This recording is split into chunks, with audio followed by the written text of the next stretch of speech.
Greetings, as I, Titus Navigator, your Lord and Emperor here out of the Dracovin Empire, and welcome once more, one and all. Are you ready to dive into some more tabletop-related lore? We're back on the Pathfinder world of Golarion to talk about another group of, well, another species. But we're talking about humans, we're talking about an ethnicity, the Azlanti, who are both extinct, yet not extinct. It's an interesting discussion we will talk about today, but first, if you're joining me on Twitch, hey, great shout out over there. And of course, if you're joining me on YouTube, remember, like, ring the bell, comment, subscribe, all that kind of stuff. And my question is today, have you played anybody that is a descendant of Azlanti or something related to them? Or have you done any of the Azlanti-related adventures? I'm curious about that. Just let me know in the various places in comments. Alright, yeah, that's where we're kind of diving in today. With the Azlanti people who effectively are extinct. That's the best way to say it. There isn't a direct descendant that could be called a pure-blooded Azlanti anymore. And I'll explain it all. We'll kind of go through everything about their history, what happened to them, and all that kind of stuff, because it's really complex and really tells a story of a people that were both an ethnicity and a culture and grew to great power until their continent was nuked or mortared. It really was, with the entire thing with the Starstone and Earthfall and destruction that led to a lot of bad things happening on Golarion, which it took millennia to recover from. A near-apocalyptic event. I've talked about it in plenty of other videos. But for first, as we always do, let's talk sources and books. Because I got some books that if you want to do some further research, look into things, I would recommend you look to. And of course, the campaign setting book is always a good start from first edition. If you're going to first edition, it has a lot of stuff about these kind of things, including in the Inner Sea World Guides. They both talk about a lot of various human ethnicities. The Gazetteer book has some information too. Distant Worlds, and of course, Into the Darklands. Both of those, Distant Worlds, Into the Darklands, deal with people descended from Azlanti more than anything. So, if we're going to look at Azlanti, we have to look to the last Azlanti person, Eredin. Eredin ascended to become a god, and now he's dead as a god, but he was a full-blooded Azlanti, and he might have been the last one to technically be alive. Granted, he ascended to be a deity, which kind of changes your status as alive to something else, but Pathfinder deities, as we've seen, can die, so it means he technically was alive as a deity. That's a situation. We're not talking Eredin today, but he is a very good example of Azlanti as a people. Because Eredin is, remember, these people really aren't.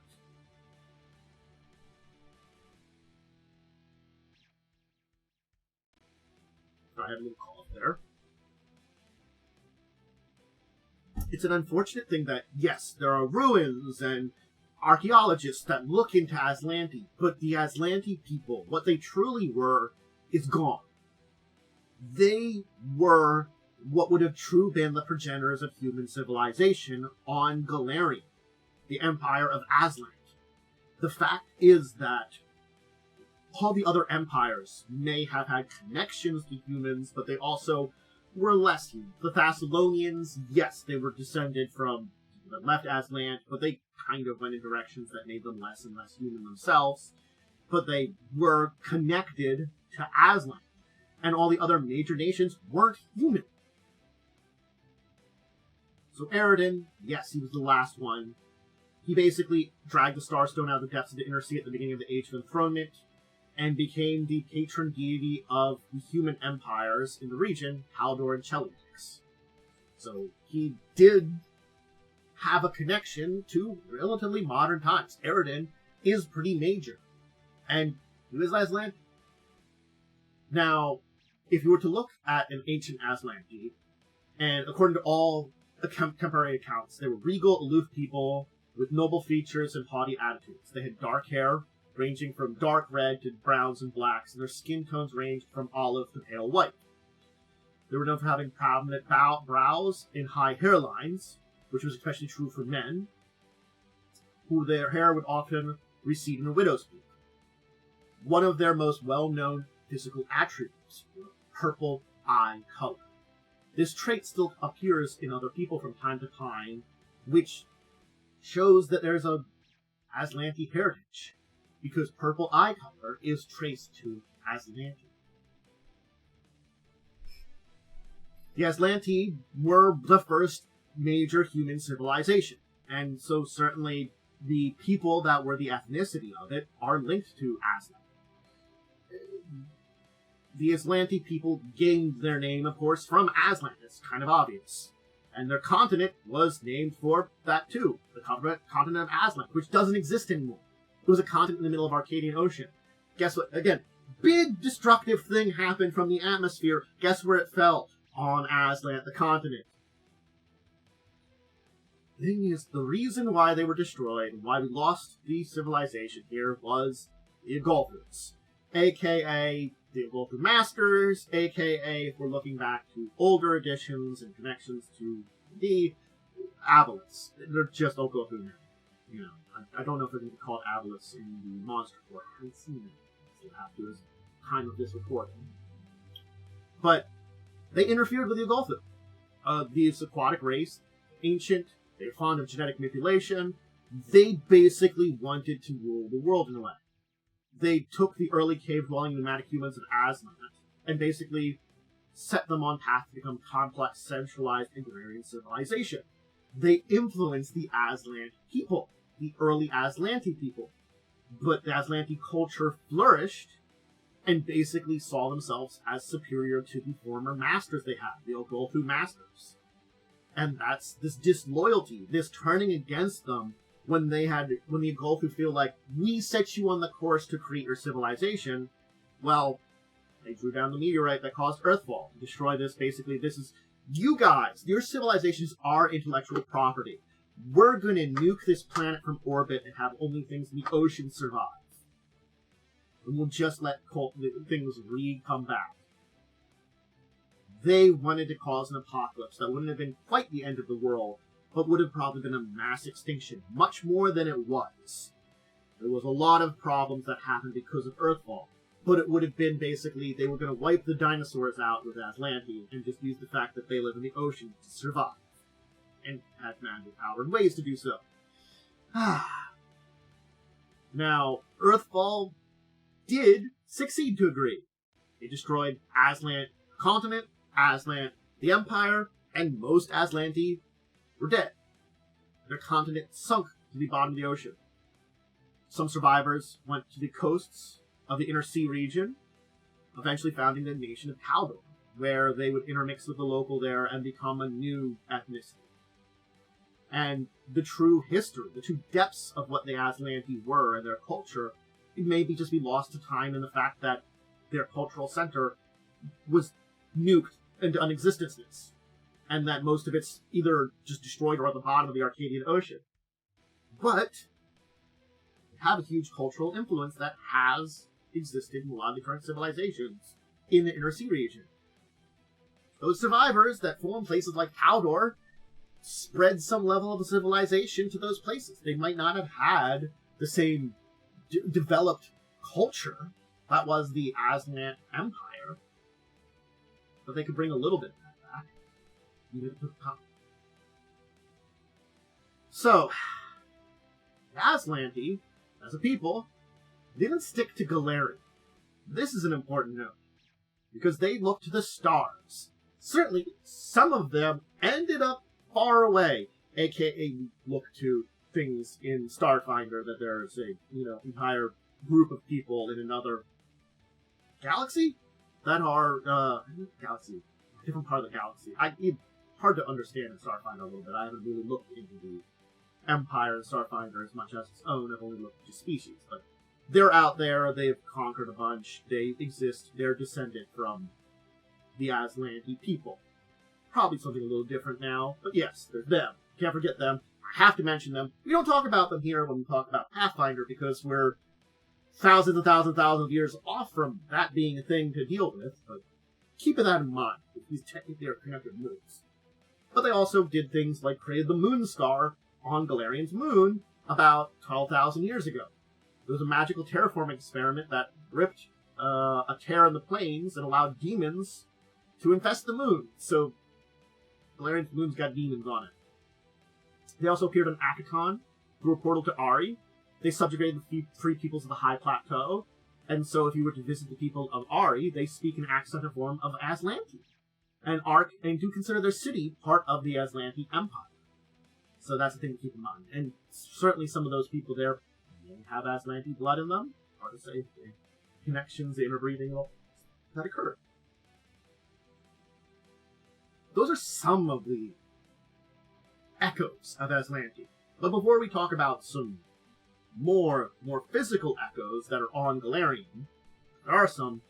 We'll look at this ghostly remains of an Arcanist from Azlanti, and talk about what we know of the Azlanti culture, because that's a major part of this entire thing. We still don't know a lot. Taldanians, Chilaxians aspire to be heirs in blood and spirit. They have stylized elements in their culture that are copying what's known about Azlanti, but the thing is, it's sort of like, it's like being someone in America and being so many generations removed from whatever your original family's ethnicity is, and then coming back to it with a rudimentary Google search on that culture and trying to be part of it. You don't have, especially in a culture, because it's like you can't have access to someone that really knows the culture. You have to kind of look at it from this outside thing and then try to be it. So, discovered pieces of Azlanti jewelry or architecture can trigger design changes throughout the Inner Sea region, because Azlanti is the ancestry of these people. And yes, technically it is in a way. These were survivors that came to these shores and intermixed with the locals. Now, they did have a spoken language known as Azlanti, or Ancient Azlanti, which hasn't been actively spoken for millennia. Its legacy, though, is carried in some languages. Haldane, Polyglot, Hallett, and Varisian all have elements of the Azlanti language in it. And so it's very much Latin, except not, or maybe like, ancient Egyptian or something like that. That's kind of the idea of, speaking a language or understanding a language. It's, very removed. Another popular way that people adapt Azlanti culture is giving themselves or their children the archaic names found on artifacts, wall mirrors, and manuscripts. Azlanti names almost always begin with a vowel and never include a surname. Popular names include Akorian, Olhas, Oresti for men, and for women, Lamoe, I think it's an I, Iome, Omara, or Ulonestria. I'm trying my best to pronounce those. I'm just giving you a couple. So, clothing. We don't have physical clothing for Azlanti in modern-day Golarion. At the time of, the Adventure Pass and storyline where it's at, no such clothing has survived over the millennia. But there are depictions of Azlanti dress that can be found on painted walls, ancient places, or artifacts. They show that deep greens and crimsons were popular amongst the nobility, a palette which often followed by those wishing to perceive themselves as having strong Azlanti heritage. So, again, we have pictures of how they dressed, especially the nobility, because those are the ones more likely to be displayed. People do that. It is known that the Azlanti people practiced slavery. The ownership of sentient humanoid creatures was a common practice for them. So therefore, many people that have ancestry see that slavery itself as their birthright. It's not the case for the Andoran people, where the practice is considered anathema to the country's democratic and totalitarian values, despite the fact that Azlanti culture and design are otherwise still prominent in Andoran culture. So it's sort of like they see that, maybe Azlanti would have evolved towards their direction if they were given a chance, but Earthfall and the Great Destruction stopped them short. They didn't have that chance for that cultural revolution that drove us our direction. So we're going to still revelate them because, they are our ancestors. And they would have gone this direction. would have. But it's another reason that we see that, and kind of, though Cheliax is changing, but Haldane has got that there. But there are changes happening in the Nursing region, so, the connection to Azlanti is not always known. So there are a bunch of deities that they did worship, and some of them are recognizable names. I will list a bunch of deities and some basic information about them, but these are the major deities we know about. There are some probably minor ones. Abadar was worshipped, god of cities and wealth, and at the time, rather than law, which has become more nowadays. But Abadar was around. The Kavana, the goddess of battle and the moon, who died prior to Earthfall. Akikek, the god of monsters and natural disasters, who is in the modern role of god of assassinations and is the god of the Red Mantis. Amaznen, the main god of magic, outlawed in Thassalon, presumably killed during Earthfall. Church Chanus, goddess of travel, beast, and endurance, survived Earthfall but was later killed by Lamashtu. Desna, seen as the goddess of the stars, Desna is still around. Grotus, apparently a late addition to their pantheon, Grotus is still around. Nurgle, his worship suffered during the Age of Darkness. Pharasma, the patron of prophecies, said she paid the price for being bearer of bad news. It's Pharasma, it's the goddess of death, yes. Shelyn, patron of art, still there. And Zura, who wasn't worshipped openly. So those are your deities the major ones that we know about that the Azlanti worship. And as you can see, there are some still deities that are still around. Others have died and been killed. Others, have changed their direction of control in their divine relevance. You can see things like Abadar, is still, or was still lawful, but was focused more on his god of cities and wealth, rather than his god of law, too. Now he's kind of all three. We look at modern-day Abadar.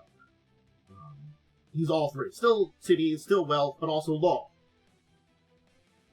Now, there are several humanoid and intelligent species that are said to be actual descendants from the Azlanti. Some of these connections are a little bit more known than others. It is kind of hard to say. Certainly, as I mentioned, the Chelaxian Taldaeans do have some Azlanti blood in them.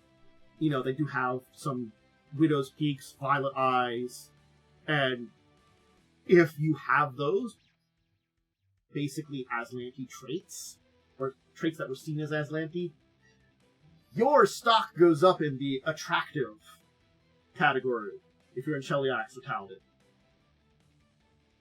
But there are some that are also descended from it. I'm showing, of course, here the Azarketi. I did a video about them previous to these ones. Also, in earlier editions known as Guild. They're known as Azarketi now in the current Pathfinder setting, or Low Azlanti. They were basically Azlanti people taken in by the Ogolthu who survived and changed into these things here. There's also another one that I've discussed, the Caligni, the Dark Folk. Again, that's a more common term, the Caligni, who fled Earthfall into the Darklands and divided into a number of subspecies from there, basically turning themselves to others, to powerful beings to protect them.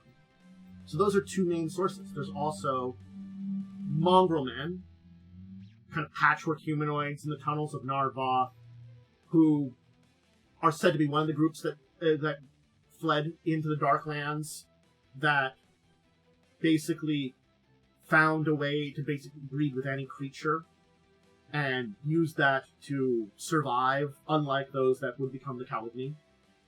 There's also the Morlocks, who are kind of a degenerate people, kind of inbreeded with themselves a long period of time, and again hid in the Darklands. So there's like three groups of survivors in the Darklands that all mutated in horrible ways, either through magic or inbreeding, or magic to breed with anything. And then, of course, we have the Moonvery. Try to say this correctly. The seaborne ships and vessels that survived the destruction of Earthwall were taken by the Golarion through subterranean water columns of the Braid into the sightless Sea of Orc. These Azlanti managed to avoid the degeneration that claimed many of their other survivors in the Darklands and evolved into this albino telepathic race. So it's another species of the Darklands, but yeah, these were all the people that were out on trade ships or vessels and stuff that managed to avoid the great destruction of Earthfall and basically were kidnapped by the Golarion and avoided a lot of trouble, basically escaped from them. So, yeah. They're species maybe I'll talk about at some point in time. There's a lot about them, but they're an interesting one to discuss that I might do at a future time. Now, effectively, other than this, post-Eridan, him becoming a god, him dying, there are no true pure-blood Azlanti remaining. Many of the Descendants have been altered by their territory, where they've been, exposures to magic, stuff like that, interbreeding with other things, being altered by different stuff, being on different planets or different places that have made them different people. It does not mean, though functionally extinct, there are still true-blooded members of this ancient line. Magical sleep could occur, things that could have put some Azlanti to sleep. Or, it is talked about there could be in various parts of Golarion, because of Golarion, we know a lot about the Inner Sea region. We know a lot about TNZ. There's entire continents that we know some of, but not a lot of. And certainly, off of the Arcadian Ocean, there's 2 big continents that we know a little bit about, parts of them, but not everything about all of it. There could be very small, distant, secret communities of Azlanti people that have survived to this day. Are they going to be the same people, even if they are just this own culture that has managed to survive and continue in amongst themselves in this secret community that saw the destruction of their great empire and just hid? Yes and no. Again, it's been thousands of years, and even if they don't have connections to magical influence, dark influence, interbreeding with local populations, it doesn't mean that blood couldn't happen here, things couldn't happen here, things change can happen. Hard to say how Azlanti they are, but it could exist. It's not an impossibility that these people from Azlant still do exist as an ethnicity. It's just hard to say exactly. Because again, we know about plenty of ethnicities from places like Vastian, Arcadian, Gavrun, TNZ, but there's other continents, and even Kazmar. But, there's continents like Saursan that we know nothing about, really. And other continents that we know some about. So, just keep that in mind. There could be Azlanti out there, or if you want in your story, you very easily could have some show up. And that's where we'll kind of leave it today with the Azlanti people, the ethnicity of humans, because they do have this incredible amount of importance. The ideas of civilization as it exists within Golarion, especially in the Inner Sea region, are descendant of the Azlanti people and the Azlanti Empire. You can never deny that, and its deep connections that it has. What we can see here is that this deep influence that's been had by it still exists today. And it's a shadow of what the true civilization was, because no one knows.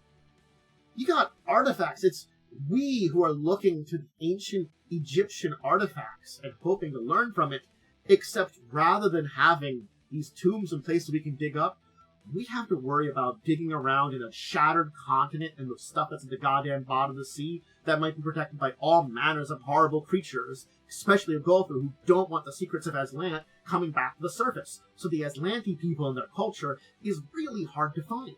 Those colonies, their connections, those places, and certainly some descendants exist.